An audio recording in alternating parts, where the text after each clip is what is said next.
DreAllDay.com. Dre Baldwin, DreAllDay.com. It's kind of breezy out here, but I mean, this is the best we can do. I tried a couple different mics, got the mic with the windscreen on now, so we're gonna see how this sounds. Hopefully it sounds good enough for y'all. If you hear a little bit of wind resistance, ain't shit we can do about it. It's windy outside, and that's what it is. So anyway, this story I want to tell, this one I told before, another Dre story, but this one I told before, but it was funny. Still funny to me when I think about it, so let's get to it. So I'm coming back from, I don't know where I was coming back. I think I was coming back from Dominican Republic, I think, maybe 2011, 2012, something like that. So we're in the airport because the connecting flight had gotten canceled. And any of you ever been on a flight that got canceled or delayed or pushed back to the next day or anything like that, you know that people get cranky, people get angry. You got everybody standing in the same line waiting to get their flights rebooked and rerouted, and you know it's a long ass line, and everybody just got off the plane, and we've been sitting there for an hour. So we're in this airport. I don't know where this was, and people are not in a good mood. So, so we're standing in line, waiting to get rebooked on our next flight, whatever it is. And there's like the priority line is on to the side. So any of you ever flew like first class or your priority, or you got I don't know, whatever the rewards packages is for the airlines, you get to get in the other line. That line is way shorter, and it's not even, you know, how they had like the snake, the ropes, you go around the snake. When you're in the normal line, I was in the normal line, but then you had the people in the priority line. So while they're moving people around, telling them which lines to go to, I'm standing in the snake line with whoever I was with, and there's these people who are in the priority. So there was this one dude though who was in the snake line, the normal line. He was like right in front of us, right? And he becomes like the loudmouth guy. So you ever been somewhere in public and there's a bunch of people who don't know each other, but then one person just decides to start speaking up, and then everybody's kind of responding to him, everybody's looking at him and listening to him, and he kind of becomes like the default ringleader of the whole situation just because he spoke up. Might not even know what he's talking about, but just because he's talking, or she is talking and nobody else is, people just start listening to him. So this dude just starts talking. He's just this loudmouth dude. Obviously he's annoyed just like everybody else is. He's like, man, why is this line taking so long? He's like, man, they don't have any other people working, because there was only like 2 people at the counter. They don't have any other employees. Why is this taking so long? Man, this is a pain in the ass. And he's just saying stuff, not making anything happen, just saying stuff.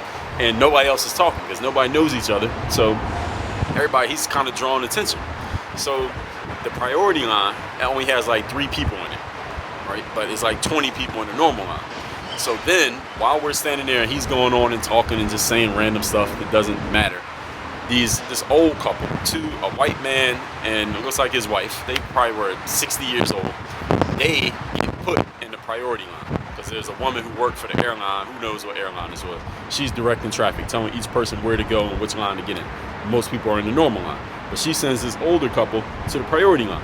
So dude sees this, and obviously he's feeling himself. He's starting to feel more confident the more he talks, and people are looking at him. His confidence is going up. So, oh shit. So here's what happens. It's so windy out here, damn near blowing my tripod down. So anyway, dude is going off and saying the stuff that he's saying. He sees this older couple get sent to the priority line, and he's unhappy because he's been standing in line just like everybody else. And obviously, like I said, his confidence is up. So he's like, man, when they walk up to the priority, he's like, man, why do they get to go in the priority line?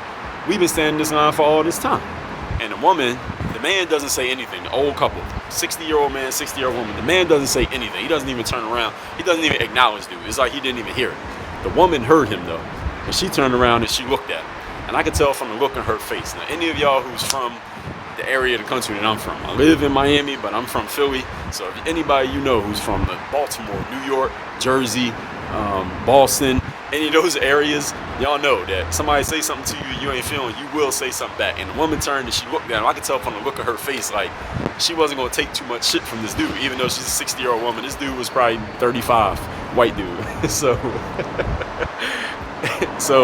after he said that, the woman turns around and she says in a crisp, clear voice, and you could tell she wasn't from no Florida. She was from like Jersey, New York, Boston, one of those.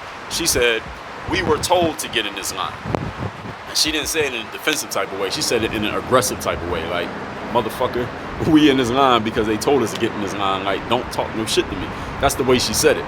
And the dude, he says, well, I've been standing in this line for 45 minutes. How do you just get to walk up to the priority line?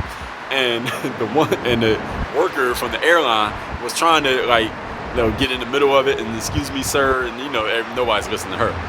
The woman though, the older woman, the 60-year-old woman, she turns. So she said that, and then she turned away, ignored the dude. And the man saying nothing the whole time. Her husband. After the dude says that, I've been saying this line all this time. The woman turns around, 60-year-old woman, and she says in the most crisp, clear voice. Everybody over there heard it. All right, and this is what she said. She said, "Kiss my ass." And dude didn't say shit. The dude who was talking all this shit, and he's drawing all this attention to himself because all the noise that he's making, he didn't say a damn word. After all that shit talking he was doing and drawing all that attention and building his confidence up because people were listening to him, that woman just basically, this woman was old enough to be his mom. She punked him in the middle of that line. He didn't say another word the rest of the time we were standing in line. And after the woman said that, she turned around.